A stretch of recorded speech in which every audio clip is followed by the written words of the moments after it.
और मैं एक मुस्लिम धर्म से हूँ और मैं ये पूछना चाहता हूँ, मैं सनातन में आ तो गया हूँ पर मैं ये पूछना चाहता। आप मुस्लिम हैं? हाँ। क्या नाम था आपका पहले? मेरा पहले जावेद नाम था। अभी आज तो आपके फैमिली वाले आपका विरोध नहीं करते कि तुम कहाँ चले? मैं अभी इतना डिप्रेशन में हूँ, पूछो मत, मुझे फोन आ रहे हैं। गुरुजी, मैं सबसे पहले तो आपके चरणों में कोटि कोटि प्रणाम करना चाहूँगा मैं, और मैं क्षमा चाहूँगा क्योंकि मुझे है ना, आपको मैंने बहुत आपकी कथाओं को सुनता हूँ और मुझे बहुत प्रेरणा भी मिलती है आपकी कथाओं को सुनकर, और मुझे थोड़ी घबराहट हो रही थी तो इसलिए मैं बैठा हूँ आपके सामने, तो इसलिए मैं क्षमा चाहूँगा।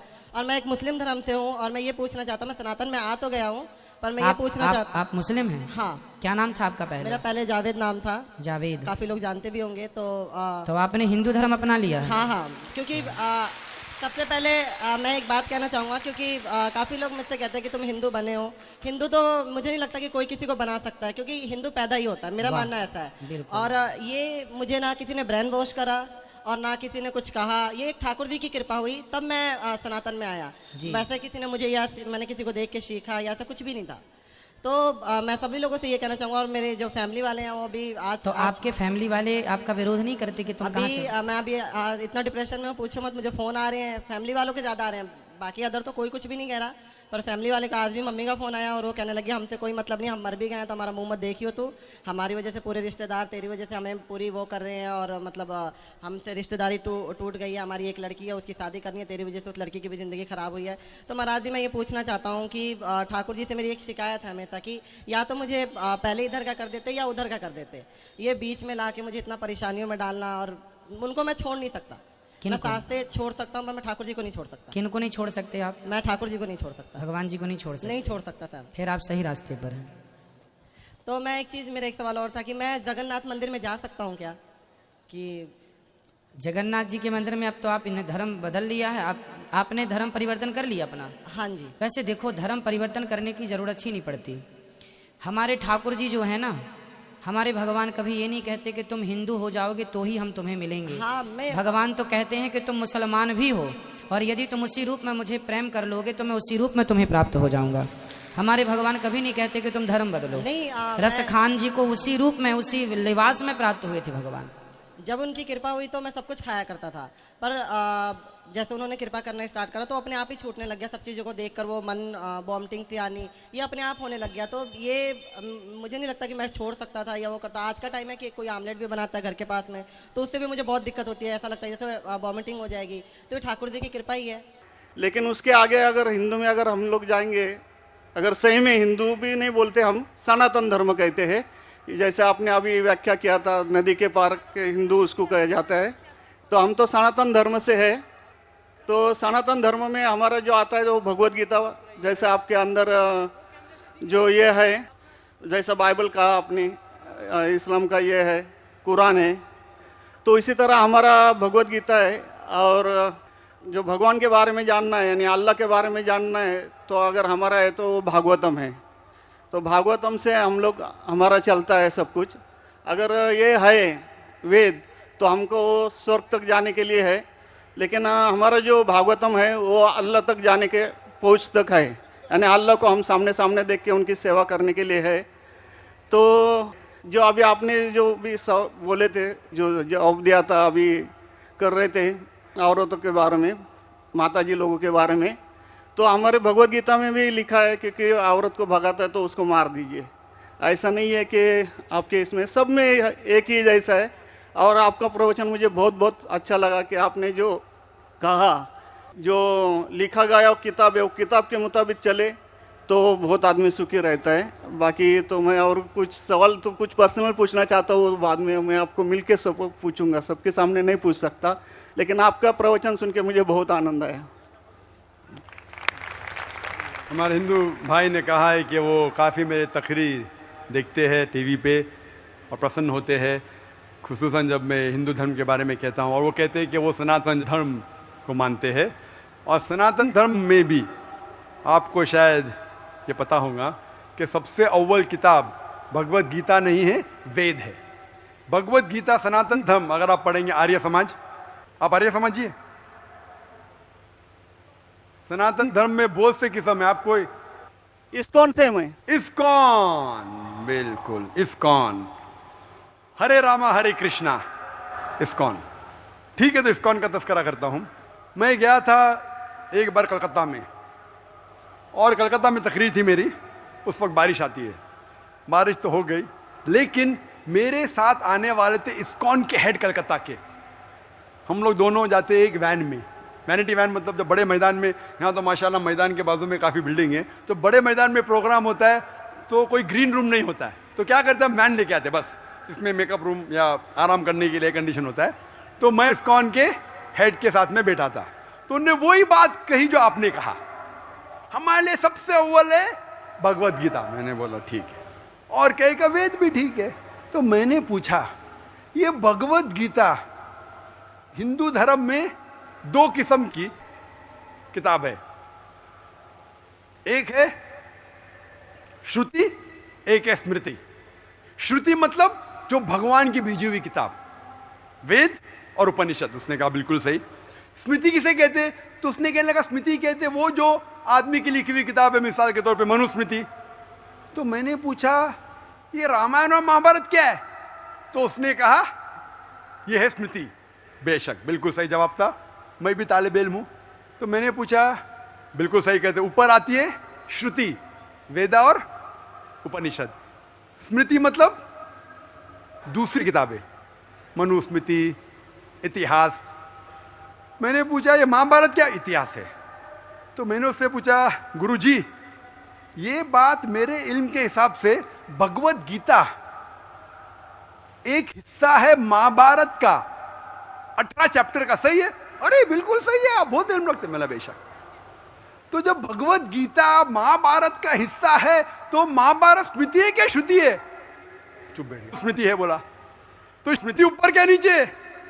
तो बोले हाँ आपके पास इल्म है ना, इसलिए आप जानते हैं। हम लोग को कहते हैं भगवत गीता ऊंची है, लेकिन हम सही कहते हैं ये भगवत गीता वेद का निचोड़ है। निचोड़ है लेकिन वेद ऊपर है, खुदा की किताब है। भगवत गीता इंसान की लिखी है, किसके जरिए? स्कॉलर्स के। आपके इस्कॉन के गुरु भी कहेंगे हो, लेकिन आप आम आदमी हैं, आप शायद ये पेचीदा चीजें को जानते नहीं। हम तालिब इल्म हैं, मैं स्कॉलर नहीं हूं, तालिब इल्म हूं तकाबिल मज़ाहिब का, इस्लाम एंड कंपैरेटिव रिलीजन का। तो बोले बेशक आप बिल्कुल सही कहते। तो मैं कहूंगा अगर वेद और भगवत गीता में टकराव है, किसकी बात मानेंगे?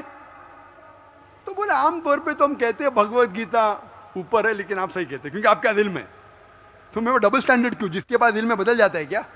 2 + 2 4 ही रहता है, चाहे वो 2nd स्टैंडर्ड में या 10th स्टैंडर्ड में, 2 + 2 वही रहेगा, 4 बदलेगा नहीं। तो मैं ये कहता हूं गुरुजी से, आपके संत से, कि आप अपनी किताब लोगों में आम करो, हिंदुओं में आम करो वेद। लेकिन हिंदू धर्म में सिर्फ ब्राह्मण ही वेद को पढ़ सकता है, क्षत्रिय नहीं पढ़ सकता है। क्यों? बाकी लोग नहीं पढ़ सकते, वेद व्यास, शूद्र नहीं पढ़ सकता। क्यों? हमारे मजहब में ऊंच नीच नहीं है, काला या सफेद, अमीर या गरीब, राजा या फकीर, कुरान पढ़ सकता है। नमाज के लिए जब उस ईश्वर की हम इबादत करते हैं, जब खड़े होते नमाज के लिए, कंधे से कंधा मिला के करते, चाहे वो फकीर या अमीर या गरीब, फकीर या राजा साथ में खड़ा है तो कंधे से कंधे मिला के खड़ा होता है। और आप यहाँ देखेंगे, और मैं अल्हम्दुलिल्लाह कई बार सऊदी अरब गया हूँ और किंग अब्दुल्ला की दावत पे भी गया हूँ, माशाल्लाह उनकी सिक्योरिटी रहती है, तो सिक्योरिटी हट जाती है, आप साथ में तो साथ में, अल्हम्दुलिल्लाह। राजा या फकीर, अमीर या गरीब, काला या सफेद, यकसा है। तो मैं ये कहना चाहता हूं, आप बिल्कुल सही कह रहे थे कि वेद स्वर्ग की बात करता है लेकिन खुदा की बात भी करता है। भगवत गीता में भी स्वर्ग की बात लिखा है, खुदा का भी लिखा है। आप बोले अल्लाह के करीब आने के लिए भगवत गीता सही है, बराबर। मैं ये नहीं कह रहा हूँ कि ये वेदों में नहीं कहा, वेदों में बहुत आखिरी में आता है, लेकिन जो भगवत गीता जो है वो डायरेक्ट भगवान हुआ है, यानी अल्लाह ने कहा हुआ है, ऐसा है। तो इसके लिए अभी वेद तो संस्कृत में है, वो पढ़ नहीं सकते, लेकिन जो भगवत गीता है वो बहुत सारी इसमें ट्रांसलेशन हो गई है। और जो भगवत गीता है बहुत सारे आदमी ने यानी लिखी हुई है, करीबन 200-300 लोगों ने लिखी है अपने अपने हिसाब से। हाँ, बिल्कुल सही कहा। लेकिन इस्कॉन का जो गीता है भगवत गीता, वो गुरु परंपरा में है, वो भी आदमी है, एज इट इज लिखा हुआ है। यानी वो परंपरा में अगर गया तो वो कृष्ण तक गया, यानी जिसने जो कहा है वो एज इट इज है, इसके लिए उसका लिखा हुआ as it is Bhagavad Gita. आपके स्वामी प्रभुपदा, बराबर? यस, बराबर हुआ, स्वामी प्रभुपदा। प्रभुपदा इंसानी थे ना। हाँ, इंसानी थे ना, मैं किधर ना बोल रहा हूँ। ये हमारा कुरान जो है ना, डायरेक्ट अल्लाह की तरफ से ना मोहम्मद सल्लल्लाहु अलैहि वसल्लम ने लिखा है।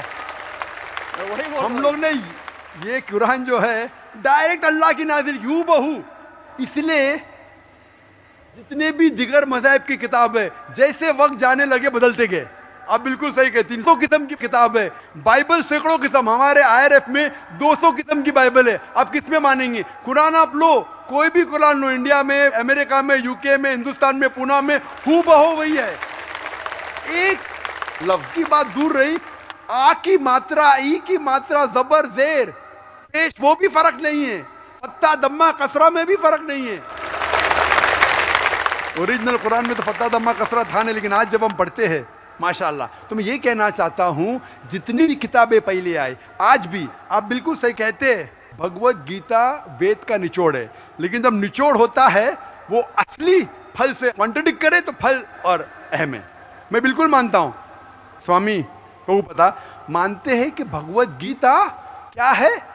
वेद का निचोड़ है। और वो कहते हैं, मैं भी पढ़ चुका हूं, आपकी Bhagavad Gita as it is पढ़ चुका हूं, उसमें ही लिखा, उसका ही ट्रांसलेशन था। भगवत गीता अध्याय नंबर 7 श्लोका नंबर 20 में, जो कोई दुनियादारी के पीछे भागता है वो गलत खुदाओं के पीछे भागता है।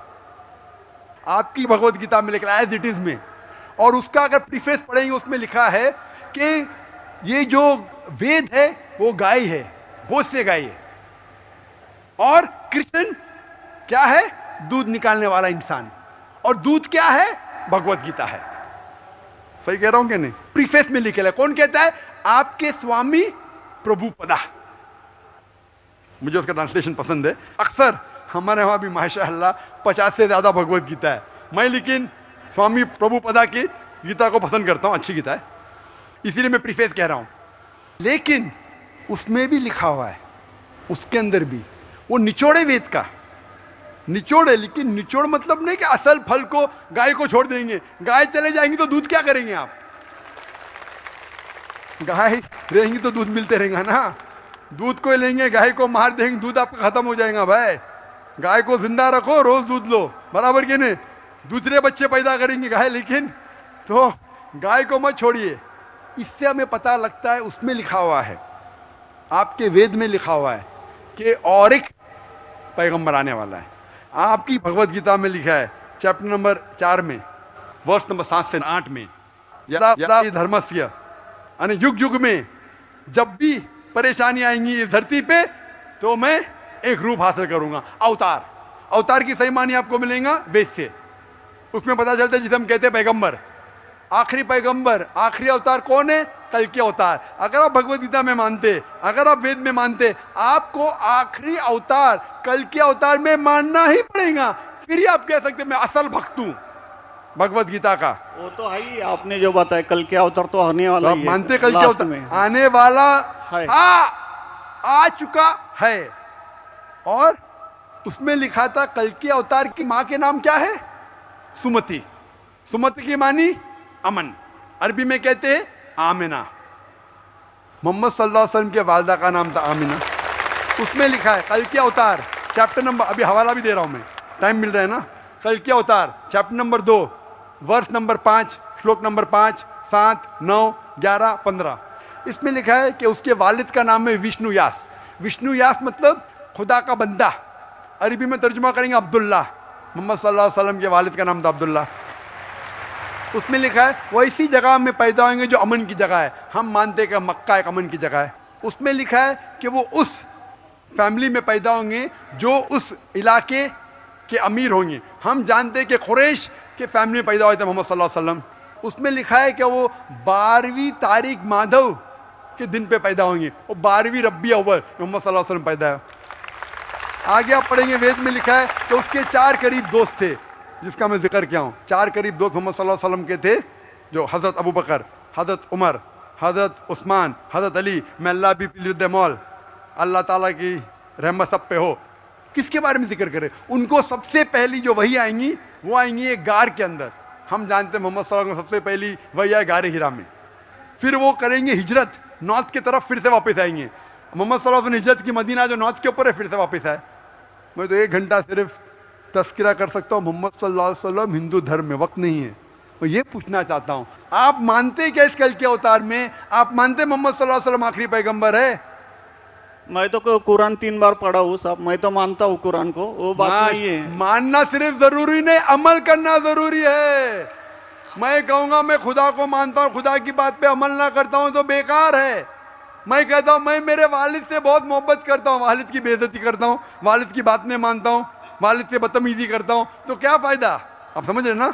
समझ रहा हूँ मैं, लेकिन आपने कुछ पहले ही अभी 10-15 मिनट पहले ही आपने कहा था कि जो भी है कुरान है, वेद है और बाइबल है, कि जो जो उसमें लिखा हुआ है खुदा ने उसके ऊपर अमल करना चाहिए। तो मैं अपने इससे अमल करता ही हूँ, जो कुछ मानता तो हुई खुदा एक ही है करके, वो तो मानता ही है। बिल्कुल, मैं नहीं बोल रहा कि आपके लिए कोई खुदा अलग है, मेरे लिए कोई अलग है, या ईसाई के लिए कुछ अलग है। आप सनातन धर्म के हैं, मैं जानता हूँ सनातन धर्म में एक खुदा को मानते हैं, वो मानते खुदा की प्रतिमा नहीं, अक्स नहीं है, बराबर ये मानते।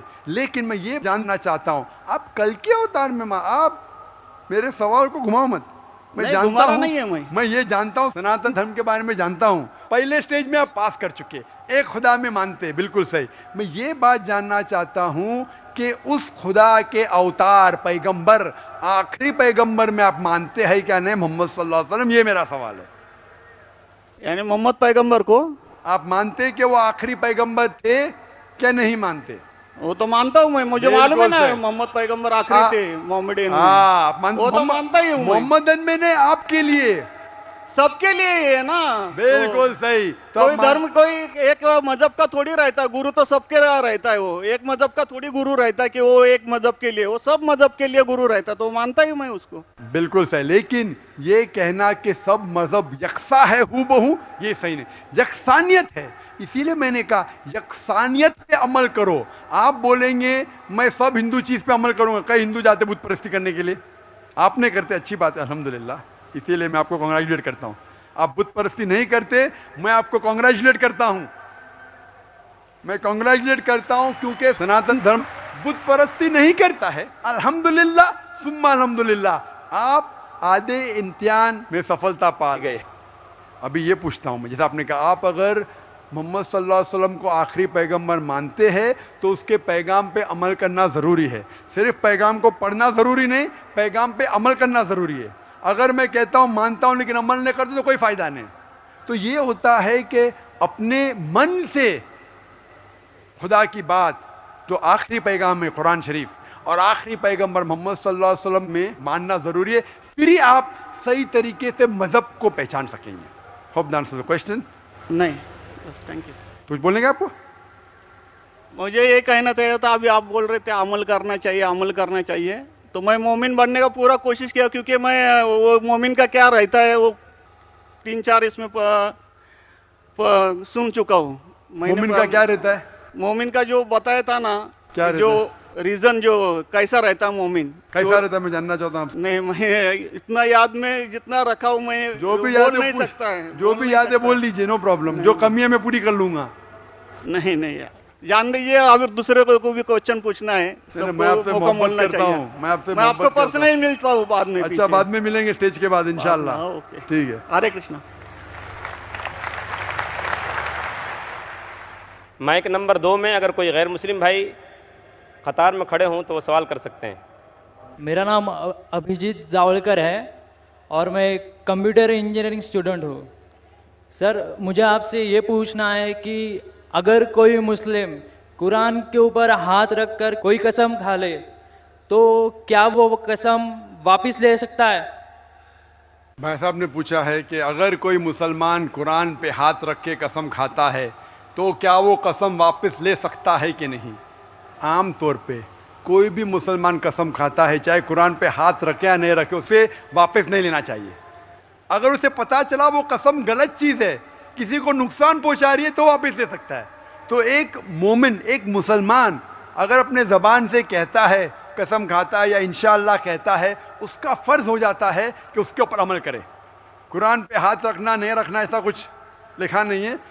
अगर उसे पता चलता है कि मैंने कुछ गलत चीज कह दिया हूं और किसी का नुकसान होगा, या शरीयत के खिलाफ है, कुरान के खिलाफ है, अल्लाह के रसूल के पैगाम के खिलाफ है, फिर उस कसम को तोड़ सकता है। लेकिन आम तौर पे अगर वो कुरान के खिलाफ नहीं है, मोहम्मद सल्लल्लाहु अलैहि वसल्लम के पैगामात के खिलाफ नहीं है, तो उसे अमल करना चाहिए। ऐसी कोई चीज नहीं कुरान के ऊपर। लेकिन अगर वो अल्लाह का नाम लेता है और कसम खाता है, आमतौर पे अल्लाह का नाम छोटी मोटी बात में नहीं लेना चाहिए, लेकिन अगर वो अल्लाह का नाम लेके कोई कसम खाता है, takes an oath in the name of Allah सुब्हानहू व तआला, फिर उसके ऊपर और लाजिम हो जाता है। और अगर वो उस कसम को पूरी न कर सके, उसे कफारा देना पड़ता है, उसे जुर्माना देना पड़ता है। Hope the answer the question brother.